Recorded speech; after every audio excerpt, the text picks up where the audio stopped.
নমস্কার, কেমন আছেন সবাই? আমি শিল্পা আর আপনারা দেখছেন শিল্পা মিনি ব্লগস। আজকে চলে আসলাম সূর্য মন্দির। যেদিন আসলাম না ওই দিন খুব বৃষ্টি হচ্ছিল, তবে গাড়ি থেকে নেমেই আমরা এক একটা ছাতা নিয়ে নিলাম। ছাতাগুলো 50 টাকা করে ভাড়া দিচ্ছিল।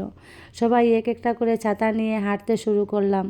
জানো বন্ধুরা, এইটাই না একমাত্র মন্দির যেখানে কিনা কোনো ঠাকুর নেই, তবু এটাকে সূর্য মন্দির বলে। কারণ না হয় অন্য একদিন বলবো।